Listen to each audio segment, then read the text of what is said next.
All in one UPSC Tamil சேனலுக்கு வருகை தந்ததற்கு நன்றி. இன்னைக்கு வந்து Indian economy by Ramesh Singh அந்த புக்ல இருந்து 5th சாப்டர் பார்க்க போறோம். ஆல்ரெடி நான் 4 சாப்டர்ஸ் அப்லோட் பண்ணியிருக்கேன். டிஸ்கிரிப்ஷனில் அதோடைய லிங்க் கொடுக்குறேன், செக் பண்ணிக்கோங்க. இதுதான் நம்ம இப்போ 5th சாப்டர் பார்க்க போறோம். இது பார்த்தீங்கன்னா பார்ட் 1ன்னு சொல்லி நான் தனியாக இது பண்ணியிருக்கேன். அதாவது ஒரு 3 to 4 பார்ட்ஸ் கிட்ட வரும். இது வந்து வீடியோ ரொம்ப லென்த்தாக போச்சுன்னா உங்களுக்கே பார்க்கறதுக்கு இதுவாகிடும், ஒரு மாதிரி அண்டர்ஸ்டாண்டிங் கேப்பபிலிட்டி குறைஞ்சிரும். ஸோ பார்ட்ஸாக ஒரு 4 பார்ட்ஸ் கிட்ட போட்டால் நீங்கள் ஈஸியாக அண்டர்ஸ்டாண்ட் பண்ணிப்பீங்கன்றதுக்காக தான். ஸோ மிஸ் பண்ணாமல் எல்லா பார்ட்ஸும் பாருங்கள்.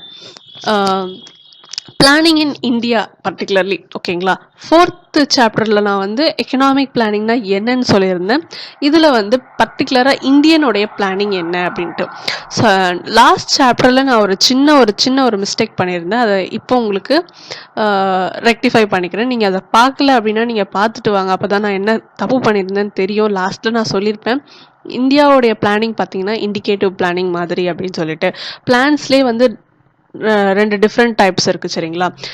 Imperative planning, indicative planning. இம்பரேட்டிவ்னா சோஷியலிஸ்டிக்காக இருக்கும். இண்டிகேட்டிவ்னு பார்த்தீங்கன்னா மிக்ஸ்டாக இருக்கும். நைதர் ரெண்டுமே சேர்ந்தா மாதிரி இருக்கும், சரிங்களா? Private government. ஸோ நான் சொல்லியிருந்தேன் இண்டிகேட்டிவ் தான் இந்தியாவுடைய பிளானிங் அப்படின்னு சொல்லிட்டு. அதுவும் கிடையாது. பட் என்ன அப்படின்னு பார்த்தீங்கன்னா நார்மேட்டிவ் பிளானிங்னு சொல்லிட்டு சொல்லுவாங்க இந்தியாவது, ஓகேங்களா? நார்மேட்டிவ் அப்படின்னா கல்ச்சரல், நம்மள இந்தியாவே பார்த்தீங்கன்னா நிறைய கல்ச்சருக்கு வேல்யூஸ் கொடுக்குறோம், சரிங்களா? வேல்யூவாக இருக்கணும். That is socio cultural variables நிறைய இருக்குது. ஸோ நம்மளுடைய பிளானிங் பார்த்தீங்கன்னா அதுக்கும் மதிப்பு கொடுக்கணும். மக்களுக்காக தானே பிளான் பண்ணுறது. மக்களுக்கு முக்கியமாக எது வந்து அவங்க பிளானில் கான்சென்ட்ரேட் பண்ணால் இந்த பிளான் பாலிசிஸ் எல்லாம் ஈஸியாக ரீச் ஆகும் அப்படின்னு யோசிக்கும் போது சோஷியல் கல்ச்சரல் வேரியபிள்ஸ், அதாவது கல்ச்சர் மீன்ஸ் ஒருத்தவங்களுக்கு ஒரு கலாச்சாரம் அந்த மாதிரிலாம் ஃபாலோ பண்ணுவாங்க, அதோடைய சேர்த்து பண்ணது அதுதான் நார்மேட்டிவ்னு சொல்லுவாங்க. ஸோ நம்மளுடைய ஆத்ம நிர்பார் பாரத் அபியான் சொல்லிட்டு ஒரு கேம்பெயின் இந்த COVID-19 ஆரம்பிச்சதுலேருந்து செல்ஃப் ரிலையன்ஸ் அப்படின்ற ஒரு விஷயம் ஆரம்பிச்சிருக்கோம் நம்ம. அதாவது அதுவும் வந்து நார்மேட்டிவ் இன்சைட்ஸில் தான் வந்து கைட் ஆகப்படுது அப்படின்னு சொல்லிட்டு சொல்கிறாங்க. ஸோ இந்த நார்மேட்டிவ் அப்படின்ற வேர்ட் நீங்கள் நல்லா ஞாபகம் வச்சுக்கணும், எக்ஸாமில் கேட்கலாம். ஸோ இந்தியன் பிளானிங் பார்த்தீங்கன்னா ஒரு நார்மேட்டிவ் பிளானிங்கில் தான் எடுத்துட்டு போகப்படுது. ஸோ வீடியோக்குள்ள நம்ம இப்போ போகலாம். ஸோ பேக்ரவுண்ட் அப்படின்னு கேட்டிங்கன்னா, பிளானிங் இன் இந்தியா எப்படி வந்து நம்ம இம்ப்ரெஸ் ஆனோம். நான் வந்து லாஸ்ட் சாப்டர்லேயே சொல்லியிருந்தேன், 4th சாப்டரில் சோவியத் யூனியனை பார்த்து தான் நம்ம நேஷ்னல் பிளானிங் அப்படின்ற ஒரு விஷயத்தை அப்சர்வ் பண்ணோம். ரீஜனல் பிளானிங்னு ஒன்று இருந்துச்சு, நேஷ்னல் பிளானிங்னு சொல்லிட்டு ஒன்று வந்தது. இந்த நேஷ்னல் பிளானிங் அப்படின்றது பார்த்தீங்கன்னா நம்ம சோவியத் யூனியன் கிட்ட இருந்து தான் இம்ப்ரெஸ் பண்ணுறோம். அதாவது we are inspiring from them, சரிங்களா? இதனுடைய பேக்ரவுண்ட், சரி இந்தியாவுக்கு வருவோம். என்ன இதனுடைய பேக்ரவுண்ட் அப்படின்னு பார்த்தீங்கன்னா 1930s கிட்ட நிறைய பேர் வந்து நிறைய ப்ரொப்போசல்ஸ் கொடுக்குறாங்க. எப்படி வந்து இந்தியன், அதாவது பிளானிங் கமிஷன் எப்படி ஆரம்பிக்கணும், என்னென்னலாம் அதோடைய மோட்டோவாக இருக்கணும். ஸோ இந்த மாதிரி நிறைய ப்ரொப்போசல்ஸ் வருது. எப்படி கவர்மெண்ட்டுக்கு நிறைய ப்ரொப்போசல்ஸ் வருது, இந்த மாதிரி ஆரம்பிங்க. ஒவ்வொருத்தர் அவங்கவுங்க பிளான் சொல்கிறாங்க. இப்போ ஒரு கிளாஸ் அப்படின்னு எடுத்துக்கிட்டோம் அப்படின்னா மேம் கேட்குறாங்க, ஒரு பர்டிகுலராக ஒரு குரூப் மாதிரி ஃபார்ம் பண்ணலான்னு இருக்கோம் for okay development of class. இந்த மாதிரி என்னென்னலாம் கிளாஸ்க்கு தேவை, என்னென்னலாம் பண்ணணும், சிலபஸ், ஹோம்ஒர்க் இதெல்லாமே ஆர்கனைஸ் பண்ணுறதுக்கு ஒரு குரூப் மாதிரி ஃபார்ம் பண்ண போகிறோம்.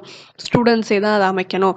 ஸோ இதுக்கு எதனா ஐடியா சொல்லுங்கன்னு சொல்லும்போது ஒவ்வொரு ஸ்டூடெண்ட் ஒரு ஐடியா சொல்லுவாங்க. பார்த்தீங்களா, இந்த மாதிரி பண்ணுங்க மிஸ், இந்த மாதிரி லீடர் கொண்டு வாங்க, இத்தனை மெம்பர்ஸ் கொண்டு வாங்க. இந்த பிளானிங்கில் பார்த்தீங்கன்னா நீங்கள் வெறும் வந்து ஹோம்ஒர்க் மட்டுமே கான்சென்ட்ரேட் பண்ணுற மாதிரி இந்த பிளானிங் அமையணும், கமிட்டி அமையணும் அப்படின்னு ஒருத்தர் வந்து சஜஸ்ட் பண்ணுவாங்க. இன்னொருத்தர் வந்து வேறு மாதிரி சஜஸ்ட் பண்ணுவாங்க. இல்லை ஹோம்ஒர்க் மட்டும் கான்சென்ட்ரேட் பண்ணக்கூடாது, கிளாஸ்லேயே வந்து ப்ராக்டிக்கல் அந்த மாதிரி நிறைய அந்த மாதிரி ஓரியன்டாக கொண்டு வர மாதிரி. ஸோ இது வந்து காமனாக பெட்டர்மெண்ட் ஆஃப் கிளாஸ் அப்படின்ட்டு ஒரு டாபிக் கீழே ஒவ்வொருத்தர் அவங்கவுங்க ஐடியா சொல்கிறாங்க, சரிங்களா? ஒருத்தர் ஹோம்ஒர்க் பண்ணாதான் வந்து எல்லாரும் நல்லா படிப்பாங்க அப்படின்னு, இன்னொருத்தவங்க இல்லை கிளாஸ்லேயே வந்து ப்ராக்டிக்கல் மாதிரி பண்ண வைங்க, அப்போ தான் வந்து டெவலப் ஆவாங்க.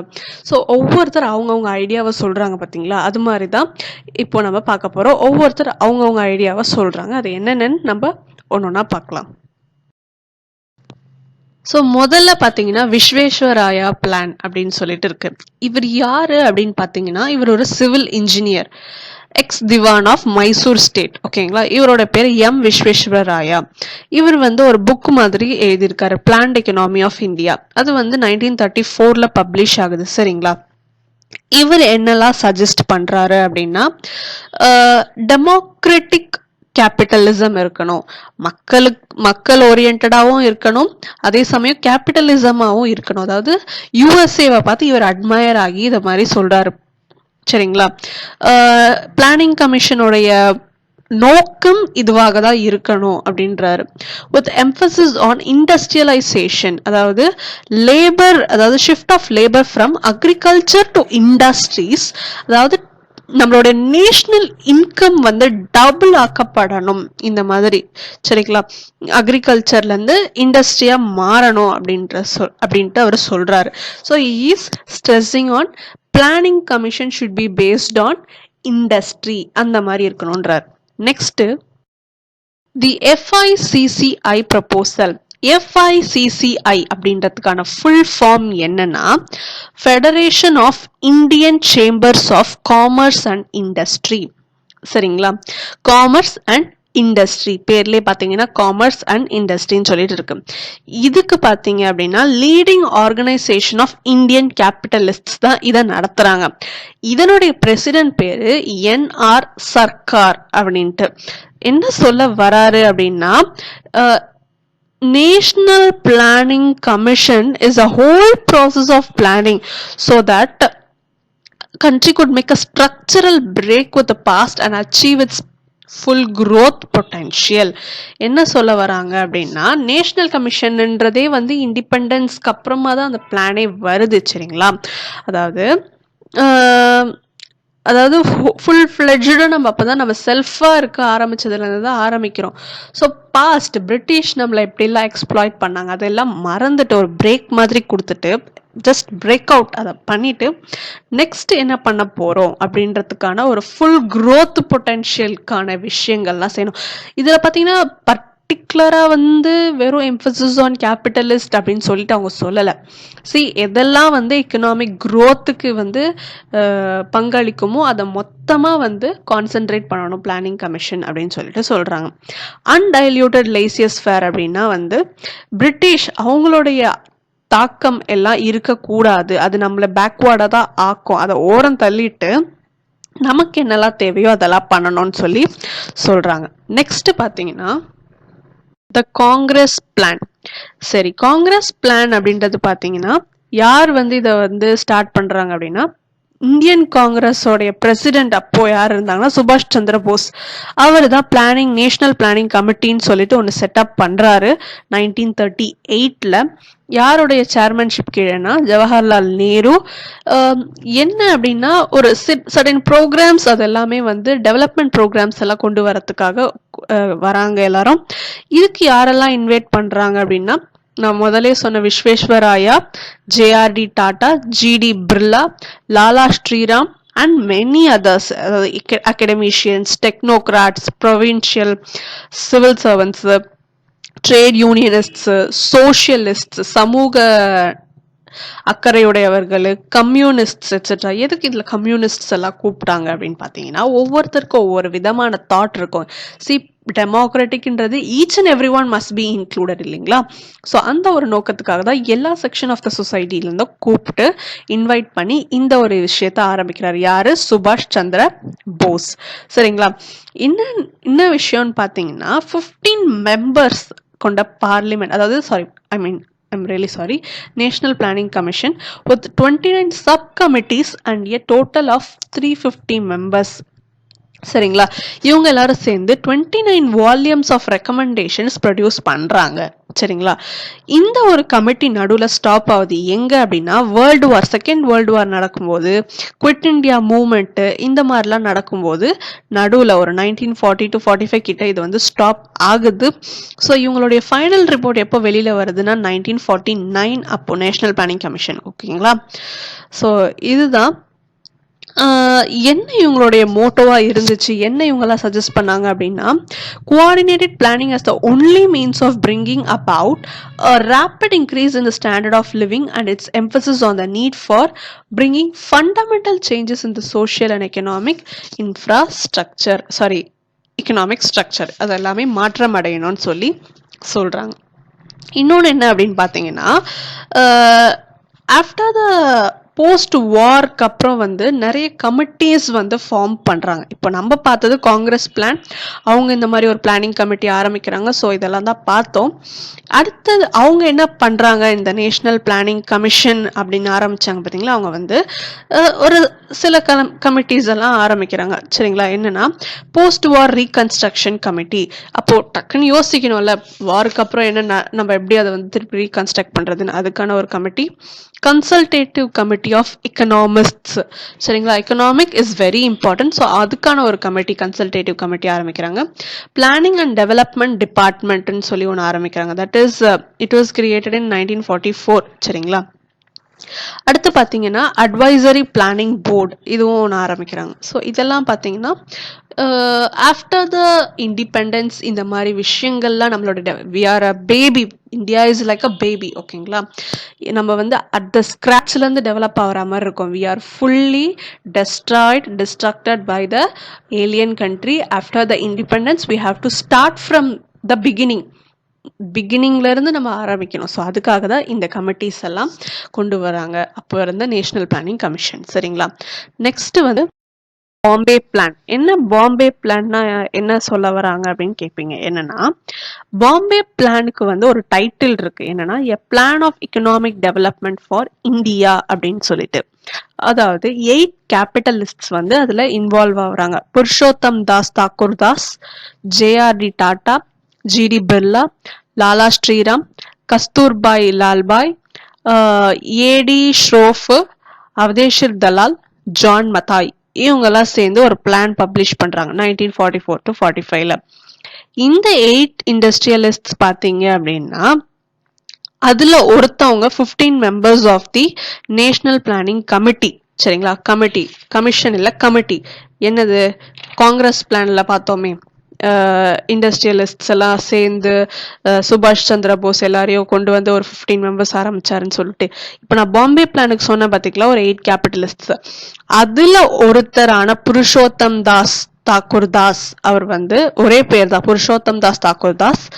அவர் 15 மெம்பர்ல ஒருத்தர். அதாவது 1938ல நேஷனல் பிளானிங் கமிட்டி சுபாஷ் சந்திர போஸ் ஆரம்பிச்சார் பாத்தீங்களா, அதுல. இப்போ JRD Tata, GT Birla and Lala Shriram were members of the subcommittees. அந்த நேஷனல் பிளானிங் கமிட்டியில சப் கமிட்டிஸ்ல இருந்தாங்க. இந்த பேர்ல நம்ம பார்த்தோமே, நீங்க என்ன ஒருத்தர் தான் அப்படின்னு சொல்றீங்க, காங்கிரஸ் பிளான்ல பார்த்தோமே அப்படின்னா, எஸ், மற்ற அந்த ஜேடி பிர்லா, ஜேஆர்டி டாடா இவங்கெல்லாம் சப் கமிட்டிஸ்ல இருந்தாங்க. சரிங்களா, இவங்களுடைய மோட்டோ என்னவா இருந்துச்சுன்னா, அக்ராரியன் ரீகன்ஸ்ட்ரக்டிங். சரி, நிறைய லேண்ட் ரிஃபார்ம்ஸ் எல்லாம் கொண்டு வந்தாங்க பாத்தீங்களா. நிறைய ஜமீன்தாரி எக்ஸ்ப்ளாய்டேஷன்ஸ், லேண்ட் ஏழைகளுக்கு ரொம்ப அன்ஈவனா இருந்துச்சு. சரிங்களா, அதாவது ஒரு தரப்பட்ட ஃபார்மர்ஸ் கிட்டவே நிறைய இருந்துச்சு. சில பேர்கிட்ட ஒண்ணுமே இல்லாம they were being a laborers to the, they are exploited by their superior, அதாவது they are exploited by their masters. அந்த மாதிரி ஜமீன்தார் சிஸ்டம் எல்லாம் அபாலிஷ் பண்ணணும் அப்படின்னு சொல்லிட்டு சொல்றாங்க. சரிங்களா, ரேபிட் இண்டஸ்ட்ரியலைசேஷன். அக்ரிகல்ச்சருக்கு, அதுக்கு முன்னாடி அக்ரிகல்ச்சரை பற்றி சொல்லிடுறேன். அக்ரிகல்ச்சருக்கு நிறைய கோஆப்ரேட்டிவ் சொசைட்டிஸ் கிரெடிட்ஸ் கொடுக்கணும், minimum wages, guaranteed fair prices, இதெல்லாம் அவங்க அப்போவே சஜஸ்ட் பண்ணிட்டாங்க. இப்போ 1944 to 45 கிட்ட. நெக்ஸ்ட் பார்த்தீங்கன்னா இண்டஸ்ட்ரியலைசேஷன், அதாவது இவங்களுடைய 35% எம்பசிஸே பார்த்தீங்கன்னா பேசிக் இண்டஸ்ட்ரீஸ்ல தான் இருந்துச்சு. அதை தான் கொண்டு வரணும். Development of the essential consumer goods இதெல்லாம் இருக்கணும். Small scale cottage industry. அது அப்புறம் இவங்களுடைய பிளான்ல இன்னொரு விஷயம் என்னன்னா, கவர்மெண்டோடைய ரோல் தான் இக்கனாமிக்ல நிறைய இருக்கணும் அப்படின்ற மாதிரி எம்பசிஸ் பண்றாங்க. சோஷியல் வெல்ஃபேர், அப்புறம் இன்இக்வாலிட்டிஸ்க்கெல்லாம் சரி பண்ற மாதிரி பிளான்ஸ், அந்த மாதிரி நிறைய விஷயங்கள்லாம் வரணும்னு சொல்லிட்டு பாம்பே பிளான் சஜஸ்ட் பண்றாங்க. இப்போ நெக்ஸ்ட் என்ன பார்க்க போறோம்னா, காந்தியன் பிளான். இது என்ன காந்தியன் பிளான், நம்ம காந்தி சஜஸ்ட் பண்ணாரா? இல்ல, அவருடைய ஸ்பிரிட், அவருடைய ஃபாலோவர் மாதிரி இருக்கிறார் பாத்தீங்களா, அவர் பேர் தான் ஸ்ரீமன் நாராயண் அகர்வால். இவர் வந்து காந்தியன் பிளான், அதாவது இவர் ஒரு காந்தியோட பக்தர்னு சொல்லலாம் தமிழ்ல, ஒரு நார்மல் வேர்ட்ல சொல்லணும்னா. இவர் வந்து ஸ்ரீமன் நாராயண் அகர்வால் இவர் பேரு. இவர் வந்து காந்தியன் பிளான் அப்படின்ற ஒரு விஷயத்த 1944 அப்படின்னு, அதாவது he is proposing to the, ஒவ்வொருத்தர் ஒரு நான் சொன்னேன் இல்லைங்களா ஸ்டார்டிங்லேயே ஒரு எக்ஸாம்பிள், சும்மா ஒரு உங்களுக்கு புரிய வைக்கிறதுக்காக, ஒரு கிளாஸ்ல இருந்து எல்லாரும் ஒரு சஜஷன் சொல்றாங்கன்ட்டு இவர் வந்து இந்த மாதிரி ஒரு சஜஷன் சொல்றாரு. என்னன்னா, காந்தியன்ல இருந்து இன்ஸ்பயர் ஆனதுனால he is telling emphasis on agriculture. அக்ரிகல்ச்சர்ல தான் நிறைய, அதாவது காந்தி என்ன சொன்னாரு, வில்லேஜ் கிட்ட இருந்து தான் வந்து அட்மினிஸ்ட்ரேஷனே ஸ்டார்ட் ஆகணும், அங்க இருந்து தான் நம்மளுடைய நாட்டோடைய அட்மினிஸ்ட்ரேஷனே அங்கே தான் துவங்குது, வில்லேஜ் கையில் தான் நம்மளுடைய ஃபியூச்சர் இருக்குது அப்படின்றதெல்லாம் எம்ஃபசிஸ் பண்ணார். Decentralised economic structure for India with self contained villages. So இதை வந்து எம்ஃபசைஸ் பண்ணுறாரு. என்னென்னா, அக்ரிகல்ச்சர் மேலே தான் நிறைய எம்ஃபசிஸ் கொண்ட பிளானிங் கமிஷனாக இருக்கணும் அப்படின்னு சொல்லி சொல்கிறாரு. சென்ட்ரலைஸ்டு பிளானிங் அப்படின்றது வந்து இட் இஸ் நாட் அட்வைசபிள் அப்படின்றாரு. யாரு? நான் இப்போ என்ன நேம் சொன்னவங்களுக்கு, ஸ்ரீமன் நாராயண் அகர்வால். சரிங்களா, நல்லா ஞாபகம் வச்சுக்கோங்க. சென்ட்ரலைஸ்டு பிளானிங்காக இல்லாமல் டீசென்ட்ரலைஸ்டு காந்தியன் ஐடியாஸை ஃபாலோ பண்ணின ஒரு விஷயமா தான் இருக்கணும். பட் ஆனால் பார்த்தீங்கன்னா காங்கிரஸ் இதை வந்து மறுத்துட்டாங்க. சரிங்களா, காங்கிரஸ் ஃபுல்லாக வந்து மாடர்ன் இண்டஸ்ட்ரியலிசம் அப்படின்னு தான் வந்து இருந்தாங்க. ஸோ இவர் பார்த்தீங்கன்னா அதுக்கு ஆப்போசிட்டாக வந்து காந்தியன் பிளான் அக்ரிகல்ச்சரில் தான் எம்ஃபசிஸ் இருக்கணும்னு சொல்லிட்டு சொல்கிறாங்க. சரிங்களா, பீப்புள்ஸ் பிளான் அப்படின்னு பார்க்குறான். 1945 பார்த்தீங்கன்னா பீப்புள்ஸ் பிளான்னு சொல்லிட்டு ஒன்று கொண்டு வராங்க. பீப்புள்ஸ் பிளான்னா அப்போ மக்கள்லாம் சேர்ந்து ஆரம்பிச்சாங்களான்னு கேட்டிங்கன்னா இல்லை, எம்என் ராய் தான் சேர்மனாக இருக்காரு. Post war reconstruction committee of the Indian trade union. சரிங்களா, இவங்கெல்லாம் சேர்ந்து தான் இந்த ஒரு பிளான், பீப்புள்ஸ் பிளான்னு சொல்லிட்டு கொண்டு வராங்க. நான் போஸ்ட் வார் ரீகன்ஸ்ட்ரக்ஷன் கமிட்டின்னு சொல்லியிருந்தேன் பார்த்தீங்களா. ஸோ இவங்க வந்து மார்க்சிஸ்ட் சோஷியலிசம் அப்படின்ற ஒரு விஷயத்தை எம்ஃபசிஸ் பண்ணுறாங்க. என்னென்னா, பேசிக் நெசசிட்டிஸ் ஆஃப் லைஃப் அப்படின்றது கொண்டு வரணும். Agriculture and industrial sectors both were equally highlighted by the plan. சரிங்களா, many economists have attributed the socialist leanings in Indian planning to this. அதாவது சோஷியலிசம் தான் நிறைய இருக்கணும், மக்களால் தானே எல்லாமே, ஸோ மக்களுக்கு தேவையான விஷயங்கள் தான் பிளானிங்ல இருக்கணுன்ற மாதிரி எம்ஃபசிஸ் பண்றாங்க. சர்வோதயா பிளான் யார் கொண்டு வராங்க அப்படின்னா, இவர் ஒரு famous socialist leader Jayaprakash Narayan. பார்த்தீங்கன்னா 1950 ஜனவரியில் இவருடைய பிளான் அவர் வந்து ஃபார்முலேட் பண்ணுறாரு.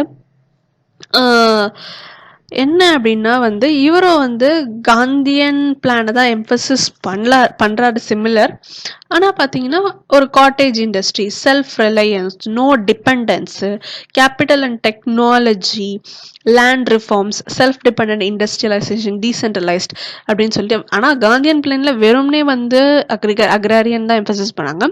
இவர் வந்து ஓகே, காட்டேஜ் இண்டஸ்ட்ரி, ஒரு டெக்னாலஜி விஷயமா இருக்கட்டும், இண்டஸ்ட்ரீஸ்க்கு நிறைய முக்கியத்துவம் கொடுக்காம இருந்தாலும் சிலது காட்டேஜ், கைத்தொழில், இந்த மாதிரி விஷயங்களுக்கெல்லாம் இவர் வந்து நிறைய எம்ஃபசிஸ் கொடுத்தாரு.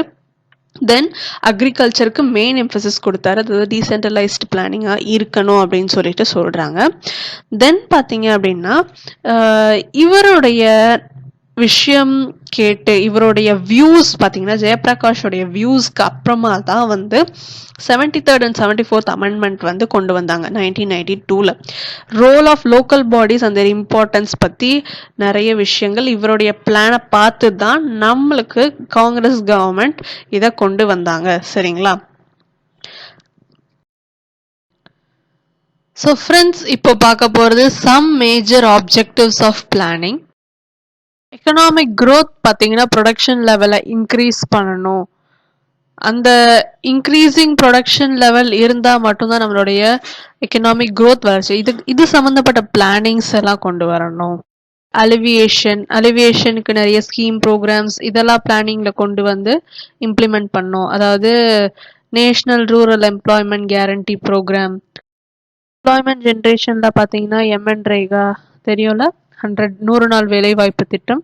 ஸோ இந்த மாதிரி விஷயங்கள்லாம் கொண்டு வரணும் அப்படின்றதெல்லாம் பிளானிங்ல இருக்கணுன்றது தான் சொல்ல வராங்க major ஆப்ஜெக்டிவ்ஸ்ன்ட்டு.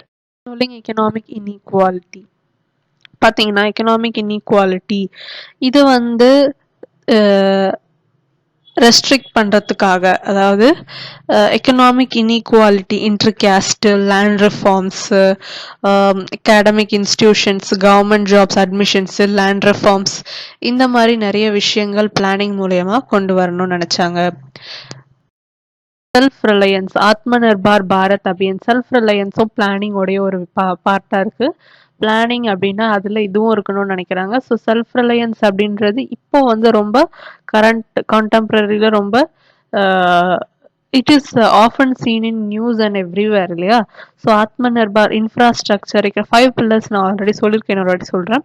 Economy, infrastructure, system, demography and demand. So இதெல்லாம் தான் பார்த்தீங்கன்னா நம்மளுடைய செல்ஃப் ரிலையண்ட்டுக்கான 5 பில்லர்ஸ். ஸோ இதை அச்சீவ் பண்ணுறதுக்கான பிளான்ஸ் எல்லாம் ரெடி ஆகிட்டு இருக்கு.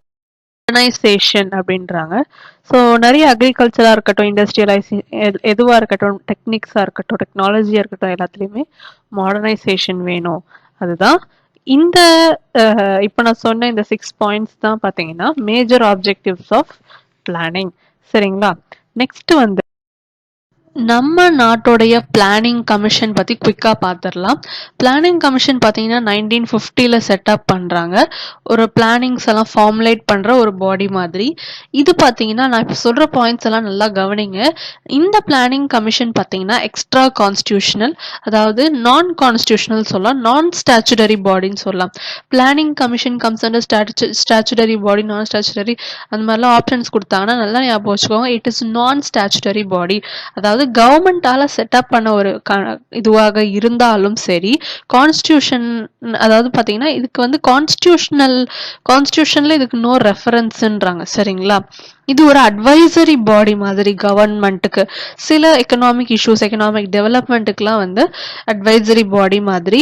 இது ஒரு திங்க் டேங்க், எக்கனாமிக் டெவலப்மெண்ட்டுக்கான திங்க் டேங்க். இதோடைய சேர்மேன் பார்த்தீங்கன்னா பிரைம் மினிஸ்டர் தான். And it is an autonomous body. அட்டானமஸ்னா இது செல்ஃபாவே நடக்கும் பார்த்தீங்களா, அந்த இது காலேஜில் சொல்கிறாங்களே அட்டானமஸ், அந்த மாதிரி இது ஒரு autonomous body. Closely with union and state cabinets and had full knowledge of their policies பற்றி ஃபுல்லாக தெரிஞ்சு, அதாவது பாலிசி இம்ப்ளிமெண்டேஷனுக்கு ஹெல்ப் பண்ணுறது தான் இந்த பிளானிங் கமிஷன். ஆட்டோனாமஸ்னா தன்னாட்சி. சரிங்களா. இது ஒரு டெக்னிக்கல் பாடி, எக்ஸ்பர்ட்ஸ் அண்ட் ப்ரொஃபஷனல்ஸ்லாம் இருப்பாங்க. எக்ஸிக்யூட்டிவ் பவர்ஸ் வந்து இருக்குது இவங்களுக்கும். சரிங்களா. இவங்க வந்து யூனியன் கேபினட்டோடைய லிங்காக இருப்பாங்க, செக்ரட்டேரியட் லெவலுக்கு. சரிங்களா. பட்ஜெட், டிமாண்ட் இந்த மாதிரி நிறைய விஷயங்களுக்கெல்லாம் வந்து இவங்க சஜஷன்ஸ் அந்த மாதிரிலாம் சொல்லுவாங்க. சரிங்களா. இன்னொன்று பார்த்தீங்கன்னா எஃபிஷியன்ட் யூசஸ் ஆஃப் ரிசோர்ஸஸ். இவங்களுடைய வேலை பார்த்தீங்கன்னா ஒரு ரிசோர்ஸஸ் இந்த வருஷத்துக்கு அப்படின்னா அது எப்படி ஒரு 5 இயர் பிளான்ஸ் தானே ரெடி ஆகுது. ஸோ எப்படி எஃபிஷியண்ட்டாக யூஸ் பண்ணுறது, இதெல்லாமே வந்து பிளானிங் கமிஷனுடைய வேலை தான். எப்படி எஃபிஷியண்ட்டாக யூஸ் பண்ணுறது, policy formulating, policy implementation process இதெல்லாமே வந்து சஜஸ்ட் பண்ணுவாங்க. Economic conditions, current policies, measures and development programs, examination of specific problems as may be referred to it for advice by central or state government. So இந்த மாதிரி விஷயங்களுக்கெல்லாம் வந்து assist பண்ணுவாங்க கவர்மெண்ட்டுக்கு. ஒரு எக்கனாமிக் டெவலப்மெண்ட்டுக்கு உதவுற ஒரு பாடி. சரிங்களா. பிளானிங் கமிஷன் இப்போ வந்து நித்தி ஆயோக் மாறியாச்சு. அதுக்கு முன்னாடி இருக்கிற இந்த ஸ்டோரிஸ் எல்லாம் தான் நான் உங்களுக்கு சொல்லிட்டு இருக்கேன். நித்தி ஆயோகை பற்றி நம்ம லேட்டர் ஆன் அது ஒரு தனி பார்ட்லேயே பார்ப்போம். இப்போ நெக்ஸ்ட் பார்த்தீங்கன்னா வந்து an epitaph to the planning commission. epitaph to planning commission அப்படின்னா என்ன அர்த்தம்? epitaph மீன்ஸ் பரீட், அதாவது சமாதின்னு தமிழில் சொல்லுவாங்க. இவ்வளோ ரொம்ப வல்கரா யூஸ் பண்ணலனாலும் அதோட ஒரிஜினல் மீனிங் பார்த்தீங்கன்னா எபிடப்னா பரிட் சமாதி. அதாவது பிளானிங் கமிஷன் மறையுது, எப்படி இதோடைய பிளானிங் கமிஷனுடைய தாக்கம் குறைந்து நித்தி ஆயோக் வருது அப்படின்றத நம்ம அடுத்த பார்ட்டில் பார்க்கலாம். இது வேண்டாம், பிளானிங் கமிஷன் போயிட்டு நித்தி ஆயோக் வரணும்னு சொல்லி ரெக்கமெண்ட் பண்ணது யாருன்னா independent evaluation office IEO 2014 prime minister ஆஃபீஸ்க்கு வந்து ஒரு இது ஒரு ஒரு ரிப்போர்ட் மாதிரி சப்மிட் பண்ணுறாங்க. So what are all the needs for NITI Aayog, ஏன் நித்தி ஆயோக் வந்துச்சு, நித்தி ஆயோக் என்ன மாதிரியான பாடி, ஸோ பிளானிங் கமிஷன் பற்றி அவ்வளோவா நமக்கு தெரிஞ்சுக்கணும்னு அவசியம் இல்லை. ஸோ இதெல்லாம் தான் நம்ம இப்போ தெரிஞ்சிக்க வேண்டிய விஷயம். எஸ், இதுக்கப்புறம் வந்து நேஷ்னல் டெவலப்மெண்ட் கவுன்சில் பற்றி நம்ம பார்க்கலாம். நேஷ்னல் டெவலப்மெண்ட் கவுன்சில் பார்த்தீங்கன்னா August 6, 1952 வந்து கொண்டு வராங்க. கேபினெட் செக்ரட்டரியேட்டோட ரெசல்யூஷனுக்கு அப்புறமா இது வந்து ஏன் நமக்கு வந்து பிளானிங் கமிஷன் ஒரு பக்கம் இருக்கும்போது இது எதுக்கு வேணுன்றதுக்கான ரீசன்ஸ் சொல்லியிருக்கிறாங்க. என்னன்னா பிளானிங் கமிஷன் வந்து ஒரு சென்ட்ரல் பிளான் மட்டும் உருவாக்கிடுறாங்க, அதை வந்து கொண்டு போனோம் பார்த்தீங்களா ஸ்டேட் லெவலுக்கு, யூனியன் டெரிட்டரிஸ்க்கு எல்லாமே. அதோடைய இம்ப்ளிமெண்டேஷன் ப்ராசஸ்க்கெலாம் வந்து இந்த நேஷ்னல் டெவலப்மெண்ட் கவுன்சில் யூஸ் ஆகுதுன்னு சொல்கிறாங்க. டீசென்ட்ரலைஸ்டு ஃபார்ம் ஆஃப் பிளானிங்க்கும் ஹெல்ப் பண்ணுது அப்படின்னு சொல்கிறாங்க. இன்னொன்று என்னன்னா, Indian planning is rightly set to be a process of trial and error in striking a balance between liberty and progress, central control and private initiative and national planning with local authority. சரிங்களா, நம்மளோட national பிளானிங்ன்ற ஒரு விஷயத்த local authority வரைக்கும் கொண்டு போகணும், அதுக்காக தான் சொல்றாங்க. சரியா, டீசென்ட்ரலைஸ்டு பிளானிங் சொல்றாங்க. இது பார்த்தீங்கன்னா இந்த NDCல யாரெல்லாம் மெம்பராக இருப்பாங்கன்னா prime minister, chief minister of all the states, members of the planning கமிஷனும் வந்தாங்க. Replaced by Niti Aayog since January 2015 வந்து நித்தி ஆயோக் வந்துருச்சு. நம்ம அதை அப்புறமா பார்க்கலாம். November 8th to 9th 1952 பார்த்தீங்கன்னா ஜவஹர்லால் நேரு ஸ்டேட்டட் என்ன சொல்றாருன்னா, essentially a forum for intimate cooperation between state government and central government for all the tasks of national development. ஒரு நேஷனலோட டெவலப்மெண்ட்டுக்கு ஸ்டேட்டுக்கும் சென்டருக்கும் உள்ள ஒரு கூட்டமைப்பு மாதிரி தான் இந்த நேஷனல் டெவலப்மெண்ட் கவுன்சில் இருக்கும் அப்படின்னு சொல்றாங்க. இன்னும் என்ன சொல்லலாம்னா, promoting understanding and consultation between the union and state governments on planning and economic policies. இப்போ புரிஞ்சிருக்கோம் நேஷனல் டெவலப்மெண்ட் கவுன்சில்னால். என்ன டவுட்டாக இருந்தாலும் கமெண்ட் பாக்ஸில் கேளுங்க. இந்த ஃபர்ஸ்ட் பார்ட்டு இவ்வளோ பெருசாக போயிடுச்சு, நம்ம இன்னும் வந்து 3-4 பார்ட்ஸ் பார்க்கலாம். அதை நான் இன்னும் ஷார்ட்டாக முடிக்க பார்க்குறேன். ஆனால் கண்டென்ட்ஸ் தான் நமக்கு முக்கியம். So please subscribe to my channel, press the bell icon, share if you feel it is useful to your friends. Thank you.